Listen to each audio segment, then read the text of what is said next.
اللہ تعالیٰ نے قرآن مجید فرقان حمید میں ارشاد فرمایا ہے کہ فاسألوا اہل الذکر ان کنتم لا تعلمون۔ اگر تمہیں کسی بات کا علم نہ ہو تو اہل علم سے سوال کر لیا کرو، اہل ذکر سے پوچھ لیا کرو۔ سوال کرنا بڑا اچھا عمل ہے، لیکن سوال صرف ضرورت کے وقت اس سوال کو پوچھا جائے جس سے جہالت ختم ہو، انسان کے علم میں اضافہ ہو، اپنے شعور کو بلند کر کے مسئلے کو سیکھ کر پھر بندہ اس پر عمل کرنا شروع کر دے۔ نبی پاک صلی اللہ تعالی علیہ وسلم کے صحابہ حضور سے سوالات کرتے تھے۔ امت کو اجازت دی گئی ہے کہ وہ اپنے علماء سے، اہل علم سے، ذی شعور لوگوں سے مشاورت کرے، اور جس چیز کا علم نہیں ہے وہ اس شعبے کے ماہر سے جا کر اس کے متعلقہ وہ رائے لے۔ بہت زبردست مفتی بھی ہو، جید قسم کا عالم ہو، کتاب و سنت پر، سیرت پر، تصوف پر اس کی پوری دسترس بھی ہو، تو پھر بھی اسے حکم ہے کہ اگر وہ بیمار ہے تو وہ ڈاکٹر سے رجوع کرے، اس سے وہ سوال پوچھے، اپنی تسلی کرے اور اپنے حفظان صحت کے اصولوں کے مطابق وقت گزارے، لیکن وہ ضرورت کا، بے تکا نہیں، غلط نہیں، بحث کے لیے نہیں۔ نبی پاک صلی اللہ تعالی علیہ وسلم نے اس کی حوصلہ افزائی ان الفاظ کے ساتھ فرمائی ہے جو ابو داؤد شریف میں موجود ہیں۔ حضور علیہ الصلوۃ والسلام نے فرمایا کہ جہالت سے نجات حاصل کرنے کا ذریعہ سوال ہے۔ سوال پوچھو تاکہ تمہاری جہالت دور ہو جائے، لیکن اس کے کچھ قاعدے، کچھ ضابطے، کچھ اصول ہیں۔ ہمارے ہاں کچھ عرصے سے یہ رجحان ہوا ہے کہ ابحاث، کثرت سوالات، ایسی باتیں جن کا اس انسان سے جو سوال پوچھ رہا ہے دور دور تک کوئی تعلق ہی نہیں بنتا، بے معنی اور بے مقصد اور بے محل گفتگو، بے موقع باتیں، یہ رجحان پکڑتی جا رہی ہیں سوسائٹی کے اندر۔ ہر شخص کو تجزیہ نگار بنا دیا گیا ہے، ہر شخص کو عالم بنا دیا گیا ہے، ہر شخص کو ڈاکٹر ڈکلیئر کر دیا گیا ہے، ہر بندہ اپنی مرضی کی رائے دے رہا ہے۔ اس کا نقصان یہ ہوا ہے کہ ملک تیزی سے غیر مستحکم ہوتا چلا جا رہا ہے۔ بگڑتے، بکھرتے، ٹوٹتے خیالات، بہت زیادہ جب باتیں ہونے لگ جاتی ہیں، بہت زیادہ جب بحثیں ہونے لگ جاتی ہیں تو وہ نفرتوں کو جنم دیتی ہیں، وہ اذیت کا باعث بنتی ہیں۔ قرآن مجید فرقان حمید آپ دیکھیے تو سورہ بقرہ میں سے جو آیہ کریمہ میں نے آج تلاوت کی ہے خطبے میں، اس میں اللہ تعالیٰ نے فرمایا ام تریدون ان تسألوا رسولکم کما سئل موسیٰ من قبل، کیا تم میرے نبی پاک علیہ السلام سے بھی اسی طرح ہی سوال کرنا چاہتے ہو جس طرح حضرت موسیٰ کی قوم نے ان سے کیے تھے؟ جس طرح پہلے حضرت موسیٰ علیہ السلام سے سوال کیا گیا تھا، تم بھی میرے رسول سے اسی طرح سوال کرنے کا ارادہ رکھتے ہو؟ کبھی بنی اسرائیل والوں نے کہا کہ ہمیں پتھر سے پانی نکال کے دیا جائے، کبھی کہا کہ ہمیں کھانا من و سلوہ دیا جائے، کبھی کہا کہ ہم اس وقت مانیں گے جب رب کو اعلانیہ دیکھ لیں گے۔ کیا تم میرے رسول سے بھی اسی طرح ہی سوال جواب کرنا چاہتے ہو؟ ضرورت کے لیے سوال ضرور کریں، یہ پہلا ہی سپارہ ہے۔ حضرت موسیٰ علیہ السلام کا زمانہ مبارکہ ہے۔ ایک شخص نے اپنے کزن کو، اپنے چچا کے بیٹے کو، چچا زاد کو قتل کر دیا اور خود ہی اس کا مدعی بن کے حضرت موسیٰ کے پاس آیا کہ بتائیے جناب میرے اس بھائی کو کس نے قتل کیا ہے؟ حضرت موسیٰ نے ایک سادی سی بات کی، کیا فرمایا؟ وَإِذْ قَالَ مُوسَىٰ لِقَوْمِهِ إِنَّ اللَّهَ يَأْمُرُكُمْ أَن تَذْبَحُوا بَقَرَةً۔ حضرت موسیٰ علیہ السلام نے اپنی قوم سے کہا کہ اللہ تمہیں حکم دیتا ہے کہ ایک گائے ذبح کرو، گائے کا کچھ حصہ مقتول کو مارو، وہ خود اٹھ کے بتا دے گا مجھے کس نے قتل کیا ہے۔ یہ پہلا سپارہ ہے قرآن مجید کا، آپ اس کو دیکھ لیں، یہ آیت نمبر 67 سے شروع ہو رہا ہے۔ تو اب وہ چونکہ ذبح کرنا نہیں چاہ رہا تھا، اس کو پتہ تھا کہ مجرم تو میں خود ہوں، وہ ذبح چونکہ کرنا نہیں چاہ رہا تھا تو اس سے کہا کہ مارو ایک حصہ گائے کا، اس کو تو یہ اٹھ کے بتا دے گا۔ تو اس نے جواب کیا دیا؟ قالوا اتتخذون ہزوا، یعنی لگا آپ میرے ساتھ مذاق کرتے ہیں، کبھی ایسا بھی ہوا ہے؟ قال اعوذ باللہ ان اکون من الجاہلین، حضرت موسیٰ علیہ السلام فرمانے لگے میں اللہ کی پناہ مانگتا ہوں میں جاہلوں میں سے ہو جاؤں، ہر وقت مذاق کرتے رہنا یہ تو جاہلوں کا طریقہ ہے۔ کن کا ہے؟ حضرت موسیٰ نے کہا ہے، قرآن پاک ہے، ہر وقت مذاق کرتے رہنا۔ خوش طبعی اور چیز ہے، مسکراتے رہنا، لیکن کسی کا مذاق ہر وقت اڑاتے رہنا کن کا طریقہ ہے؟ جاہلوں کا۔ جب کہا نہیں ذبح کرنی ہے تو اب ذرا دیکھیے، کرنا نہیں نہ چاہ رہے، قالوا ادع لنا ربک یبین لنا ما ہی، کہنے لگے اے موسیٰ پھر آپ نہ رب سے دعا کریں کہ وہ ذرا کھول کے بتائے وہ گائے کس طرح کی ہو۔ ارادہ نہیں نہ ذبح کرنے کا، آپ دعا کریں۔ قال انہ یقول انہا بقرۃ لا فارض ولا بکر، فرمایا کہ رب کہتا ہے وہ گائے نہ بوڑھی ہو نہ زیادہ بچیا ہو، عوان بین ذالک، ان کے درمیان ہو، یعنی جوان گائے ہو۔ فافعلوا ما تؤمرون، کرو جس کا تمہیں حکم دیا جا رہا ہے۔ قالوا ادع لنا ربک یبین لنا ما لونھا، لو اگلی بات سن لو، کہنے لگے آپ دعا کریں رب سے کہ وہ کھول کے بتائے اس کا رنگ کس طرح کا ہو، رنگ بتائیں کس طرح کا ہو۔ قال انہ یقول انہا بقرۃ صفراء، فرمایا رب فرماتا ہے کہ صفراء رنگ کی ہو، یعنی گہرے زرد رنگ کی ہو۔ یہ رب فرماتا ہے اس طرح کی گائے ذبح کرو۔ فاقع لونھا تسر الناظرین، اور جب کوئی اسے دیکھے تو اسے اچھا بھی لگے، آنکھوں کو اچھی لگے وہ گائے، اس طرح کی گائیں ذبح کرو۔ لو اتنی باتیں بتا دی۔ قالوا ادع لنا ربک یبین لنا ما ہی، کہنے لگے نہیں آپ پھر دعا کریں اللہ ذرا کھول کے بتائے گائیں کس طرح کی ہو۔ ان البقرہ تشابہ علینا، ہمیں ذرا گائیں پر شبہ پڑ گیا ہے کس طرح کی ذبح کرنی چاہیے۔ وَإِنَّا انشاءاللہ لمہتدون، اگر اللہ نے چاہا تو ضرور ہم ہدایت پا جائیں گے۔ پھر اللہ تعالیٰ نے فرمایا کہ قال انہ یقول انہا بقرۃ لا ذلول تثیر الارض، گائیں اس طرح کی ہو کہ وہ کبھی کھیتی میں نہ چلائی گئی ہو، یعنی اس کو کبھی کام نہ اس سے لیا گیا ہو۔ بیل کو لوگ لگاتے تھے نا، جو کام آج ٹریکٹر سے لیا جاتا ہے وہ گائے بیل سے لیا جاتا تھا، تو وہ کھیتی باڑی کے کام نہ اس کو لگایا گیا ہو۔ ولا تسقی الحرث، اور نہ اس سے پانی نکالا گیا ہو، نہ کھیت چلانے ہل چلانے میں لگائی گئی ہو، اور وہ جو کنواں ہوتا تھا جس کے گرد گائیں گھومتی تھی، تو کہا وہ بھی کام اس نے نہ کیا ہو گائے نے۔ مسلمۃ لا شیۃ فیہا، وہ ہر عیب سے پاک ہونی چاہیے۔ قالوا الآن جئت بالحق، اب کہنے لگے اب آپ صحیح بات لے کے آئیں، اب سوال ختم ہو گئے نا، کہنے لگے اب آپ بات فذبحوہا، انہوں نے ذبح کر دی۔ وما کادوا یفعلون، پر ایسا کرتے نظر آتے، لگتا نہیں تھا کریں گے ذبح پر ذبح۔ اچھا یہ گائیں پھر ملی کیسے؟ امام خازن کہتے ہیں کہ ایک نیک آدمی تھا، تو اس کا آخری وقت آ گیا، تو اس کے پاس جو کل جمع پونجی تھی وہ ایک بچیا تھی، گائیں کی بچی، بچیا ویڑی، اس کے پاس وہ ایک بچیا تھی صرف۔ تو اس نے اس طرح کیا کہ اس کی گردن پر ایک مہر لگائی، اللہ کے نام پر بطور امانت اس نے اس کو جنگل میں چھوڑا، کہا یا اللہ میرا بیٹا ایک ہی ہے وہ بھی چھوٹا ہے، اس کی حفاظت کرنا اور میرے بیٹے کو پہنچا دینا۔ بچہ بالغ ہو گیا، اس کی ماں نے کہا بیٹا جو امانتیں رب کے پاس رکھوائی جائیں نا ان میں خیانتیں نہیں ہوا کرتی، جا کے جنگل میں آواز دے تیری گائے واپس آ جائے گی۔ اس نے جا کے جنگل میں آواز دی کہ وہ جو میرے باپ نے امانت رکھوائی تھی وہ کدھر ہے؟ وہ نشان لگی ہوئی گائیں دوڑتی ہوئی اس کے پاس آئی۔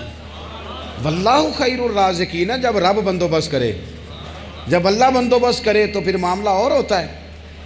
وہ گائے آ گئی، اب اس نے کیا کیا اس نوجوان نے کہ وہ گائے گھر لایا، ماں سے آ کے کہا کہ اماں یہ تو اللہ نے فضل کر دیا۔ ماں کہنے لگی پتر حالات ہمارے خراب ہیں، منڈی میں لے جا اسے بیچ دے، لیکن سودا میری مرضی کے بغیر طے نہ کرنا۔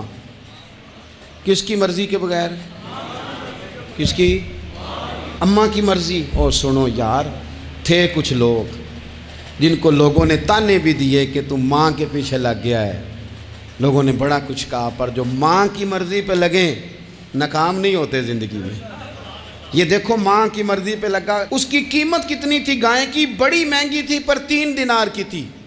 منڈی میں لے گیا، 3 دینار اس کی قیمت لگ گئی، تو ماں نے کہا تھا میری مرضی کے بغیر سودا نہ کرنا، اب بچے تو نہیں نا مانتے، اماں کو کیا پتا باہر بزنس کیا ہے، لین دین کیا ہے، پر ماں نے کہا تھا میری مرضی، بندہ دے رہا ہے اسے 3 دینار، اس نے کہا جی میں نے طے تب کرنا ہے، ڈن تب کرنا ہے، پہلے اماں سے پوچھنا ہے۔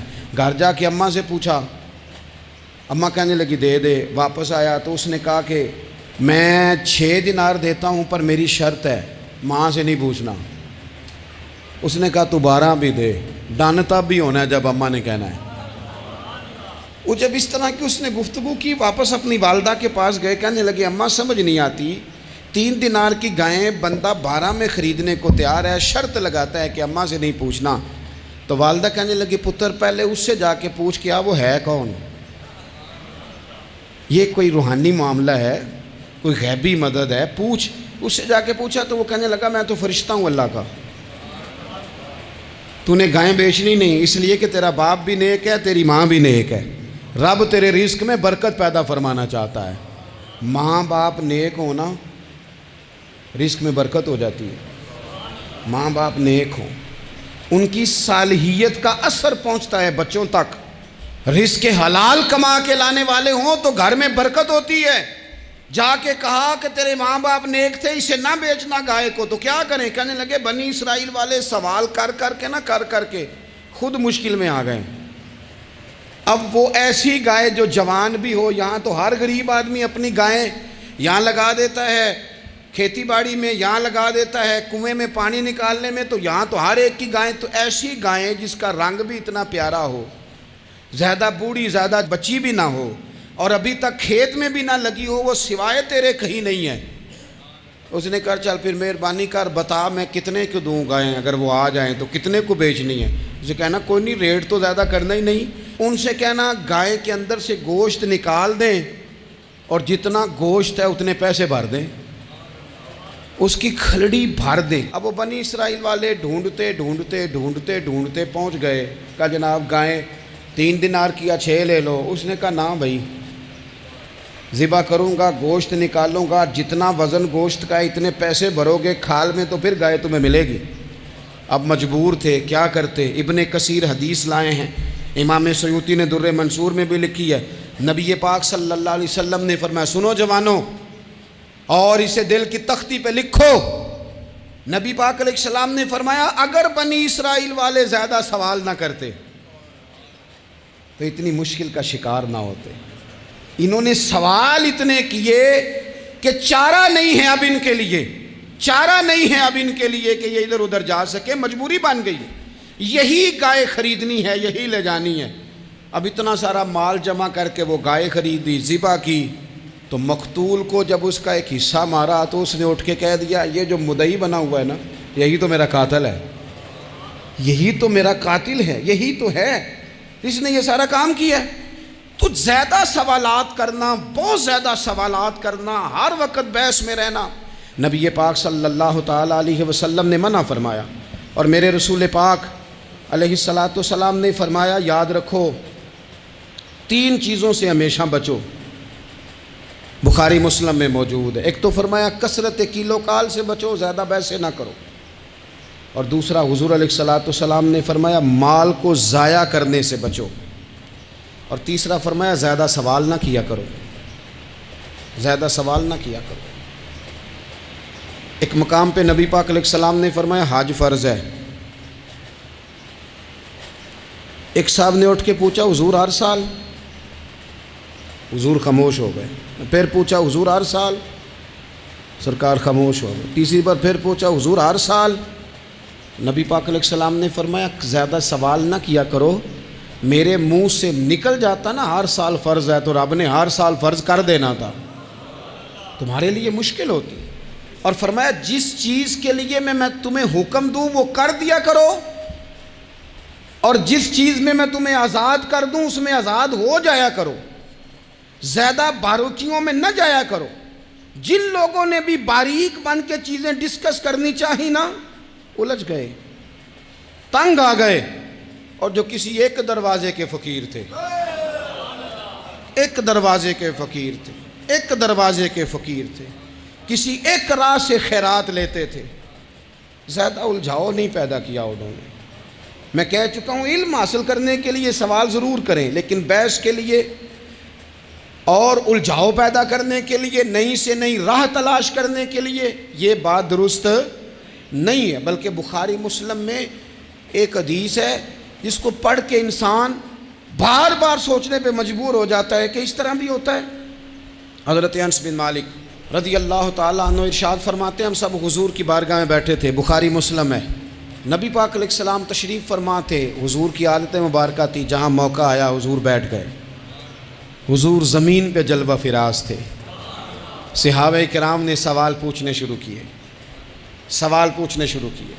یہ بھی بتائیں، یہ بھی بتائیں۔ کچھ نوجوان تھے، انہوں نے کچھ سوالات شروع کیے، انہوں نے بہت زیادہ سوالات کیے کثرت سے۔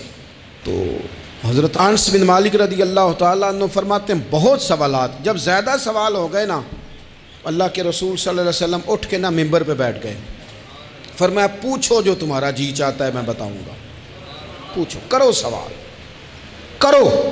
ایک شخص نے اٹھ کے عرض کی یا رسول اللہ میرا باپ کون ہے؟ فرمایا حذیفہ۔ دو لوگ اور اٹھے، یا رسول اللہ ہمیں لوگ تانے دیتے ہمارا باپ۔ فرمایا تمہارا باپ وہی ہے جس کی طرف تم منسوب ہو، اسی باپ کی جائز اولاد ہو۔ ایک بندہ اور اٹھا، اس کا لہجہ بھی کچھ اس طرح کا تھا، کہنے لگا حضور میں جنت میں جاؤں گا کہ جہنم میں؟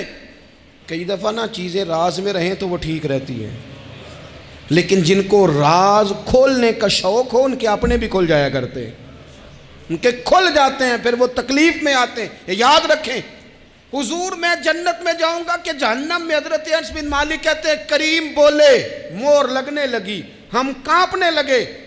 حضور نے فرمایا تو جہنم میں جائے گا، دوزخی ہے تو۔ بس جب وہ سناٹا چھا گیا، اب ڈر تھا کہ کچھ اور باتیں نہ، یہ کثرت سوالات کی وجہ سے حضور ناراض ہو گئے۔ کہتے ہیں فٹافٹ حضرت عمر اٹھے، فٹافٹ، اور کوئی معافی نہیں مانگی، کوئی بات نہیں کی۔ جناب عمر تھے نا، آئے عمر تیرے جملوں پہ مر جاؤں، ان راہوں پہ قربان جہاں سے عمر چلتے تھے۔ ہر حکمران تیری بات کرتا ہے، پر عمر تیرے ایک ایک فیصلے پہ میری اولادیں قربان۔ ایسا بھی شخص کوئی پلٹ کے دنیا میں آئے گا جیسا خطاب کے گھر عمر پیدا ہوا۔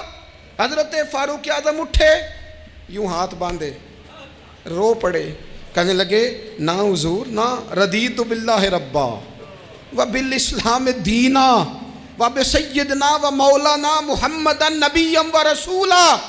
حضور ہم بڑے راضی ہیں کہ اللہ ہمارا رب ہے، سونیا بڑے راضی ہیں کہ دین ہمارا اسلام ہے۔ یا رسول اللہ ہم بڑے راضی ہیں کہ اللہ نے آپ کو ہمارا نبی بنا کے بھیجا ہے۔ حضور بڑے، یوں ہاتھ باندھے، نہ ساڈا بولیا چولیا معاف کری، غلطی ہو گئی حضور جوانوں سے، نہیں ایسا حضور، نہ اس سے زیادہ کوئی پردہ نہ کھول جائے کہ رضیت باللہ ربا وبالاسلام دینا وبسیدنا ومولانا محمد نبی و رسولا۔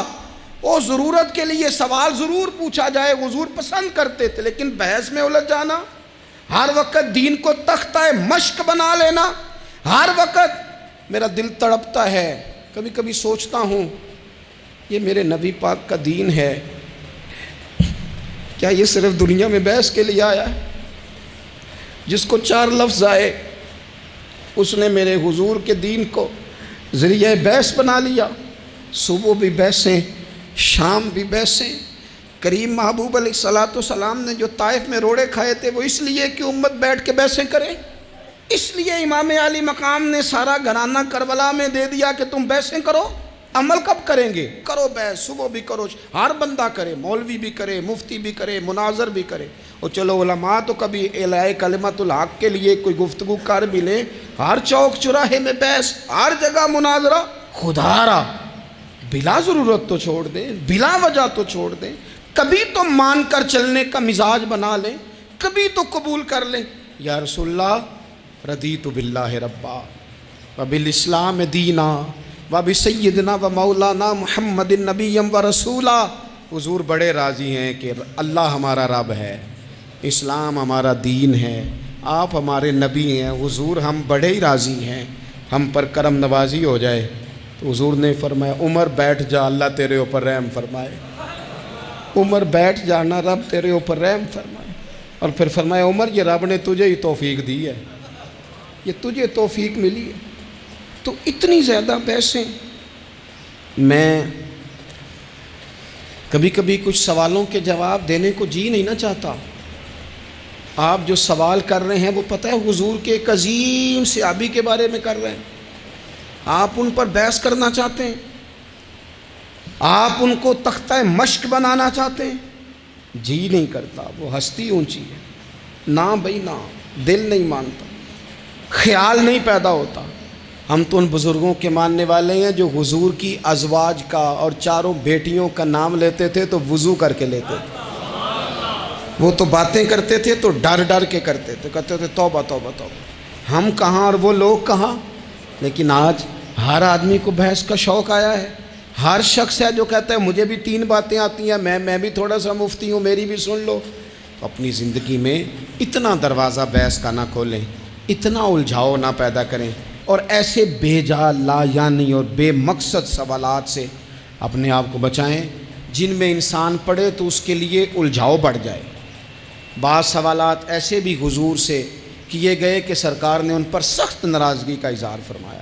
فرمایا اس سوال کی کیا حاجت. تو میں آپ سے گزارش کروں گا سیکھنے کے لیے مسئلہ ضرور پوچھیں, سیکھنے کے لیے. اب بہت ساری ایسی چیزیں ہیں جن کا قبر میں ہم سے کوئی سوال نہیں ہوگا, لیکن صبح شام بحث ہوتی ہے اس پہ. ہمارا کوئی اس مسئلے میں لینا دینا نہیں, لیکن ہم بحث کرنے کو صبح و شام تیار ہیں.